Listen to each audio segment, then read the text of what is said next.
দেশের পুলিশ ব্যবস্থাকে রাজনৈতিক প্রভাবমুক্ত করার দাবি জোরালো হয়েছে।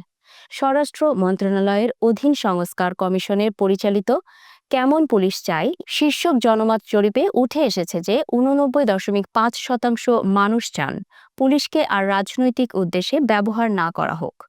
মঙ্গলবার জরিপের ফলাফল প্রকাশ করে কমিশন।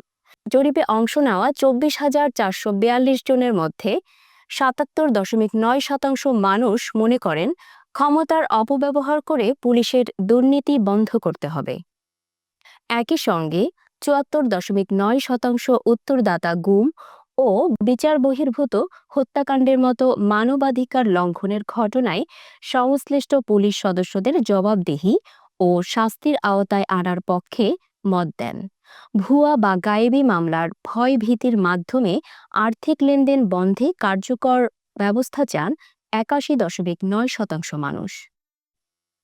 জরিপে উঠে আসে যে মৃত ব্যক্তি বা নিরপরাধ মানুষের নামে মামলা করার মতো ঘটনাগুলোর বিরুদ্ধে আইনগত ব্যবস্থা চান 74.5% উত্তরদাতা। তবে থানার ভারপ্রাপ্ত কর্মকর্তাদের প্রাক যাচাইয়ের ক্ষমতা প্রদান সমর্থন করেছেন 69.2% মানুষ। ফৌজদারি কার্যবিধির 54 ধারার অধীনে বিনা ওয়ারেন্টে গ্রেফতারের ক্ষমতাকে সহজে অপব্যবহারযোগ্য মনে করেন 82.5% উত্তরদাতা। তল্লাশির ক্ষেত্রে GPS tracking system, video recording device এবং স্থানীয় প্রতিনিধিদের উপস্থিতি নিশ্চিত করার প্রস্তাবও জরিপে উঠে এসেছে।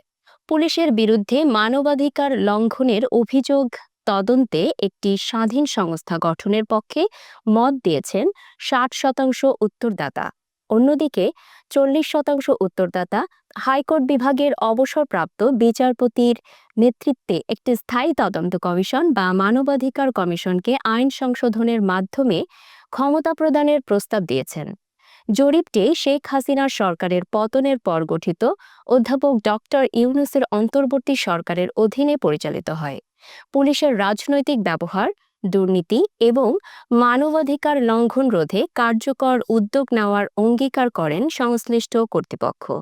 এছাড়া 95% উত্তরদাতা পুলিশকে দুর্নীতিমুক্ত করার দাবি তুলেছেন।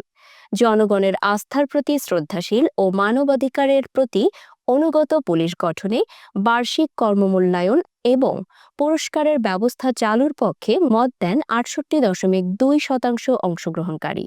পুলিশ সংস্কারের এই জরিপের ফলাফল দেশের আইন শৃঙ্খলা ব্যবস্থায় যুগোপযোগী পরিবর্তন আনতে গুরুত্বপূর্ণ ভূমিকা রাখবে বলে আশা করেছেন সংশ্লিষ্টরা।